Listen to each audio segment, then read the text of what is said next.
Witch's Tale.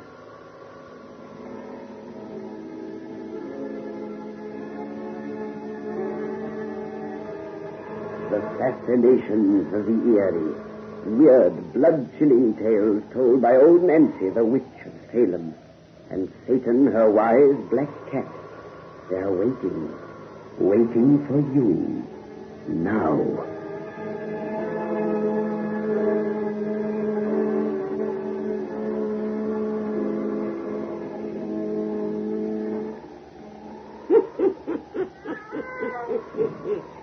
And 22-year-old I be today. Yes, sir, 122-year-old. Well, Satan, tell everyone to douse their lights. That's it. We want lots of darkness when we tell our bedtime stories. Now, draw up to the fire and gaze into the embers. Gaze into them deep. And soon, with the light of the moon and the stars, you'll see a barren strip of land where two roads meet in old Massachusetts state. 3 policemen stand a-talking there beside their motorcycle bikes, and soon you'll hear the story of the haunted crossroads. The haunted crossroads.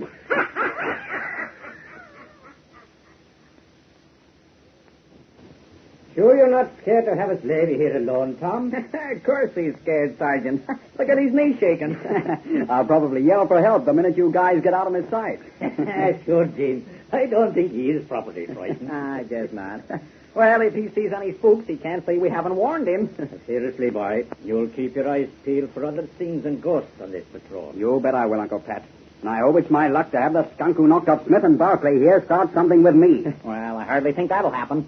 Those killings weren't done by the same man. They were both stabbed in the back the same way. Oh, well, that doesn't prove anything. Several fellows were stabbed to death here right after the Civil War. And another about 20 years ago, according to all records. It wasn't the same murderer who got them, and 2 cops of our troop. Well, unless you believe the crazy stories about this place being haunted. Well, I must be riding back to troop headquarters for Captain Elton be skinning the hide of it. And you, Gina Hardy, you better be after getting on your patrol. Well, I'll get the old bike moving. Oh, when you get home in the morning, Tom, remind your sister she's got a movie date with me tomorrow night. Kathleen's not apt to forget any date she has with you. Super Hardy, your job at the moment is to keep your eye peeled for speeders and reckless drivers. Well, I'll try to remember that, Sarge. Well, good night. Good night, Gene. Night, boy. Kathleen, morning.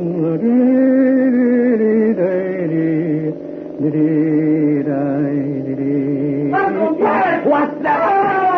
Tom! I'm coming back, kid. Coming back. Gene! I'm coming, Sarge. Tom, oh, merciful God. Sarge, what is it? What has happened? Tom, sweet. I'm here. What's happened? Tom! Yes, he's dead. Bill, he can't be dead. We just left him. I started right after you rode away. Then I heard him yelling, oh, merciful God, I raised that boy. He was like my own son. He's been stabbed in the back. Just as Smith was stabbed a week ago. And Barclay. Here at these same rotten crossroads. Now pull yourself together, Sarge. You know what I thought of, Tom. But we're cops. Listen, you were back here before I did. You must have seen him. I saw no more than you see now. Whoever did it got away. Take it easy. Take it easy. Tom wasn't alone here more than a minute.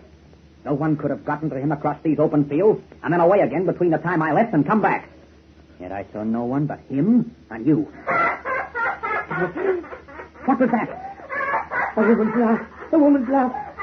You hear it, too? It sounded here, beside me. Right here beside it. At me very elbow. Yet no one's here. But we can see.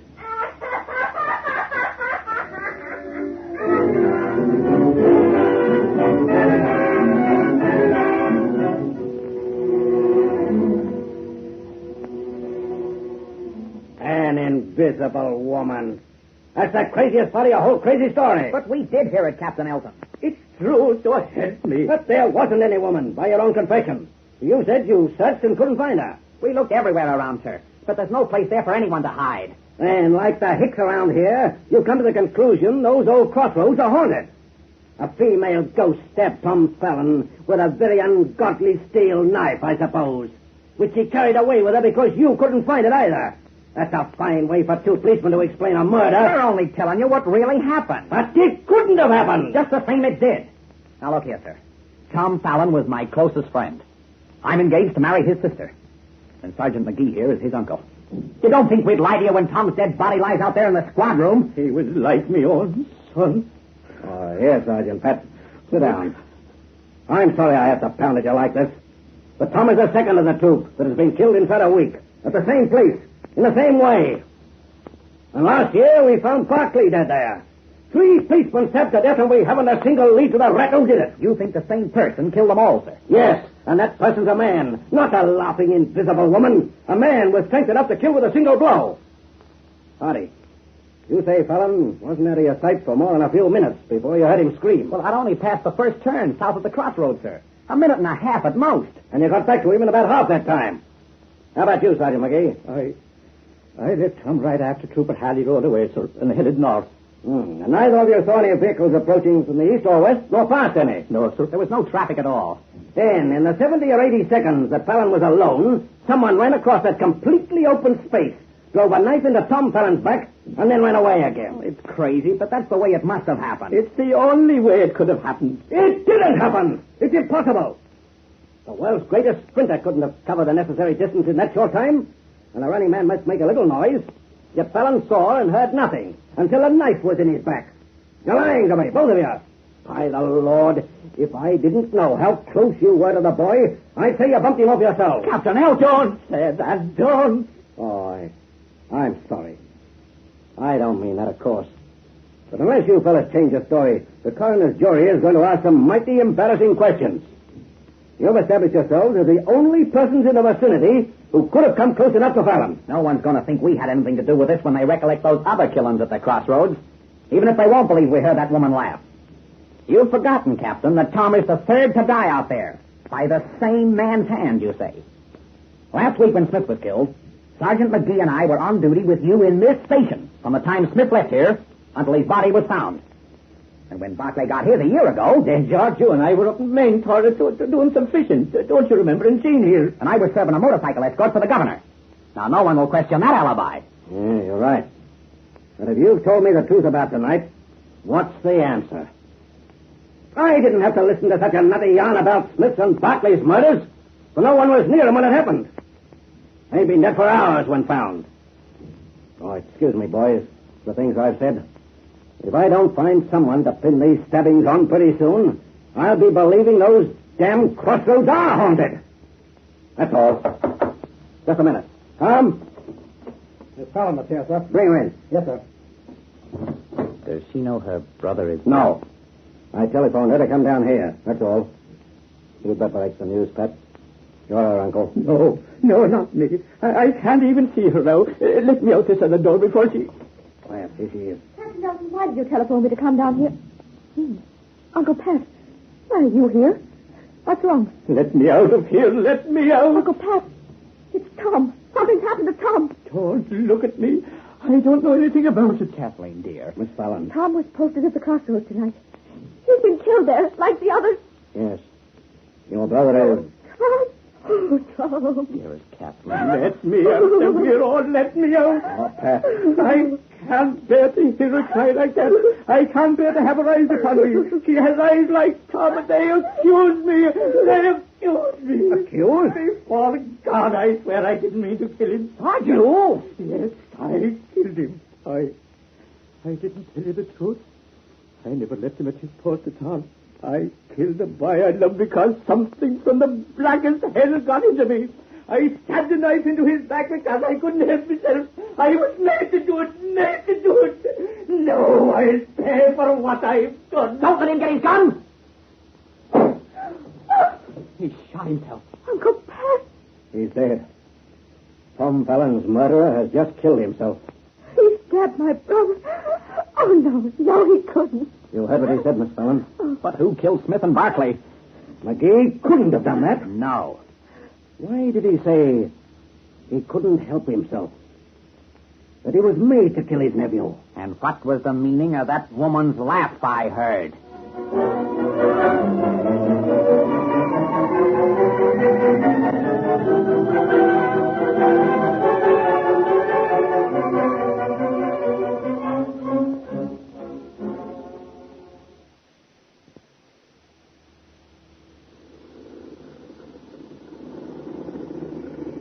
in that car! Drive on, no stopping here! It's only me, Jean. Kathleen, You can put away your gun. But I'm glad to know you're being so careful here. why drive away out here at this hour, honey? Oh, I couldn't sleep knowing you were posted alone at these crossroads tonight. Dear, I told you not to worry. A trooper's been posted alone here every night for 3 weeks now, ever since poor Tom was killed. And nothing's happened. You think there's no danger here anymore, now that Uncle Pat's dead? Now, look, you mustn't stop thinking about him now. Well, it's rather difficult not to think about him. I'll never understand He why... was out of his mind. That's the only explanation. But what drove him out of his mind? What could have made him destroy someone he loved, as we know he loved Tom? And he said he was made to do it. I don't know. Jean, you're all I have left. If anything should happen to you now... Now, nothing's going to hurt me, dear. Come on. Get a hold of yourself, sweetheart. But Uncle Pat had nothing to do with the other deaths here. He was miles away when Smith and Barclay were stabbed. Jean, maybe this place is haunted. Oh, you don't believe that stuff any more than I do. You're just all upset and... here, I'm going to disobey all standing orders of the state police and join you in this car for a little roadside parking. Oh, no, don't get in. I'd rather get out and walk a bit. Mm-hmm. I've never been out here before, you know. At night, I mean. Yeah, and you shouldn't be here now. Fine thing, driving this deserted old road at midnight. Have you got that little gun I gave you? Oh, yes, I always carry it when I drive alone. Ah, that's good. Well, come on then if you want to walk. Jean, exactly where did you find Tom's body? Uncle Pat kneeling beside him. We're not going to talk any more about that. Oh, all right.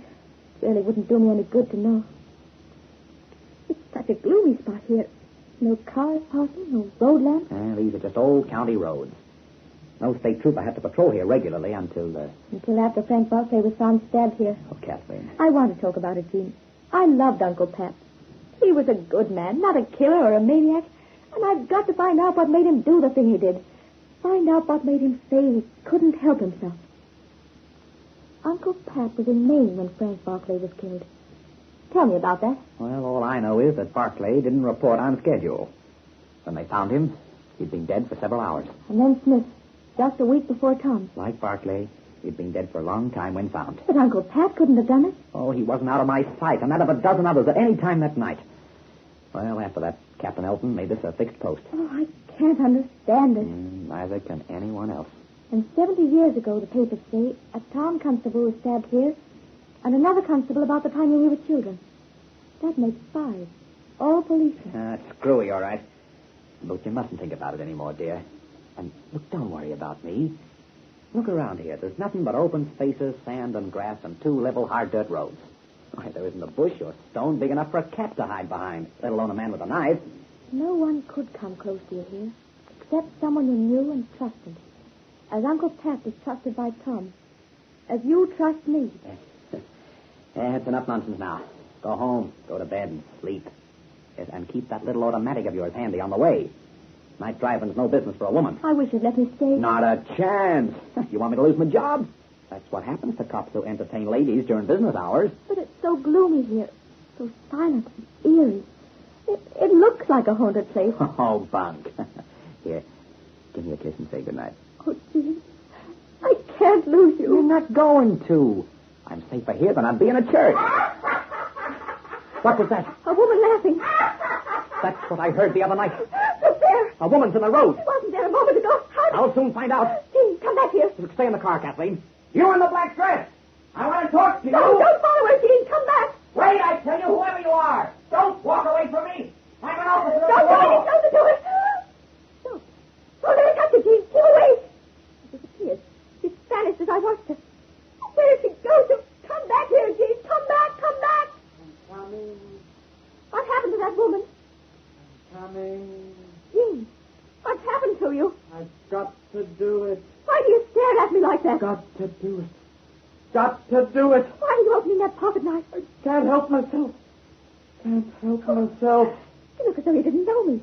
As though I'm someone you hate. Jean, I'm Kathleen. You love me. Kathleen.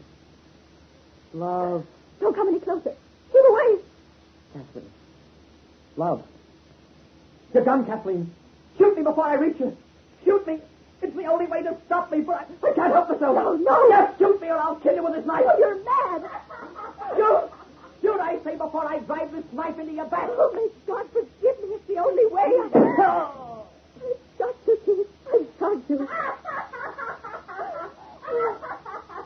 It's here beside me, the woman in black. Oh, give away! Give away! Give away!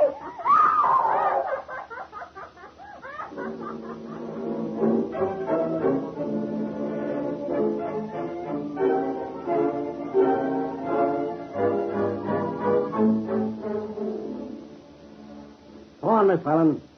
I want to hear more about this woman who laughed. This ghost. Oh, please don't ask me any more questions now. I'll go out to that operating room again, Captain Nelson. Make sure that Dean's going to live. I only shot him to stop him. You stopped him, all right. Oh, here's the doctor at last. Oh, doctor. It's all right, Miss Fallon. We've taken the bullet out of Cooper Hardy's shoulder, and he'll be up and around again in just a few days. Oh, thank God. Thank God. And also Dean's tough constitution. Now, that's off your mind. Will you please tell me exactly what happened at the crossroads tonight? I'll answer all your questions now. What I've already heard has made me very curious. Sit down, Doc. It's your office and your hospital. Go ahead, Miss Fallon. Let's hear all about that laughing, appearing, and disappearing woman. If I were you, Captain, I'd withhold my judgment a while. But Cooper Hardy has been babbling about the phantom woman under the ether. Under the ether, people don't lie. He's been repeating over and over that he couldn't help himself. He couldn't. Somehow she made him want to kill me. But he loved me. That love was stronger than her power. He had time to warn me. So you obligingly shot him. Yes. Then the woman reappeared again. Just beside me. And she laughed. She laughed horribly. And then, as I looked at her, she just wasn't there. A woman dressed in black, you say? Yes. A dress all folds that might have been a shroud. And her face was like the dead, but with an awful purplish tinge as if she'd been strangled. And around her throat there was a heavy rope that dangled to the ground. Oh, God, I'll see her till the day I die. I don't believe in ghosts. You just shot one of my troopers. I don't care if you were engaged to marry him. That's enough, Captain. Oh, what? I'm boss inside the walls of this hospital, and this girl is in no physical condition to stand your third degree.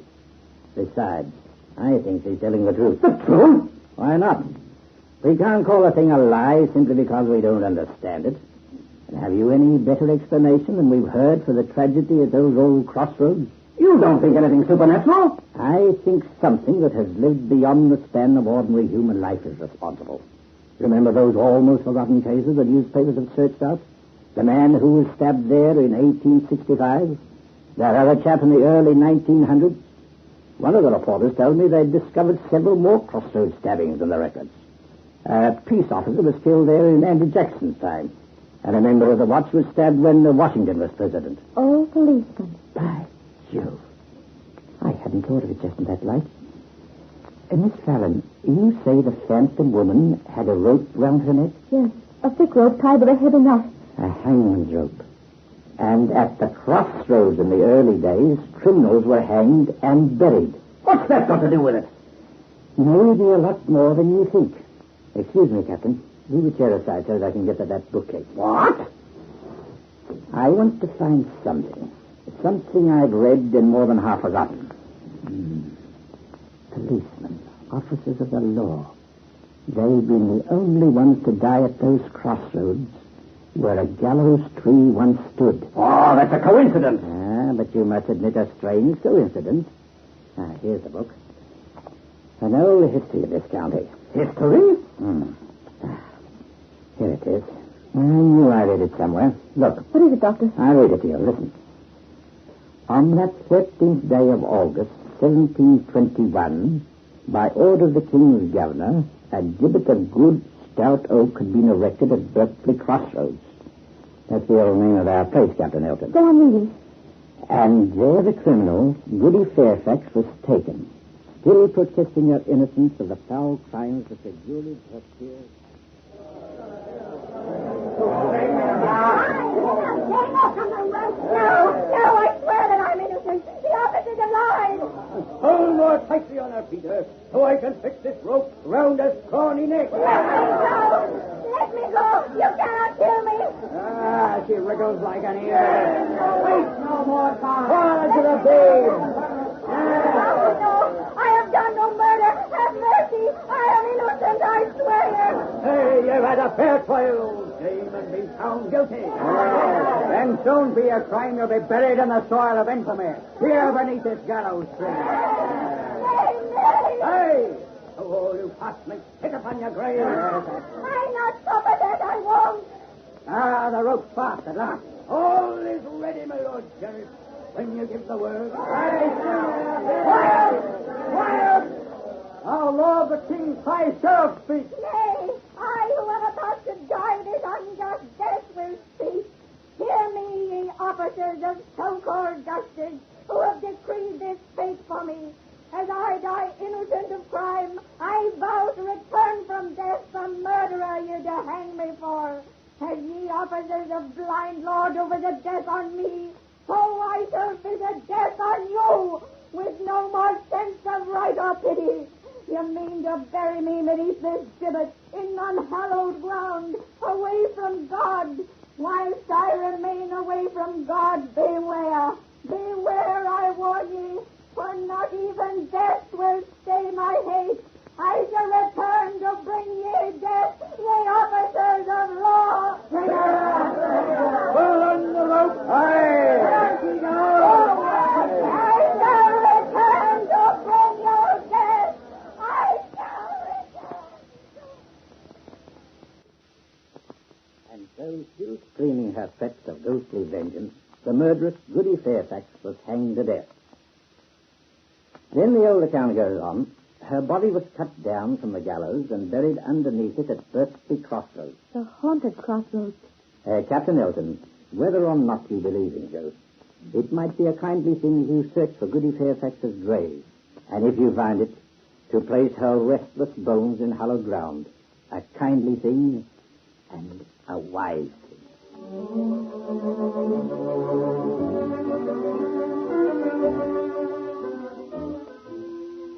I haven't got over it yet.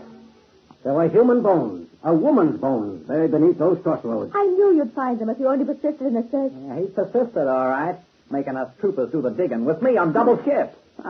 Fine way to treat a man only a week out of hospital. And a newly married man. Oh, I thought that was a good way for you to earn your sergeant's stripe. Sergeant Stripe? Yeah, here's your warrant. Captain Elton. I had to make you two crazy ghosts here some kind of a wedding present, and this didn't cost me anything. Oh, how can we ever thank you? Be happy. And Kathleen, let that first shot you had at your husband be the last.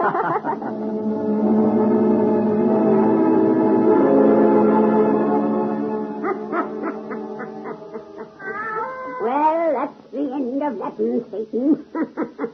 You folks come see us again on my birthday. We'll have another cheerful yarn to sting ye.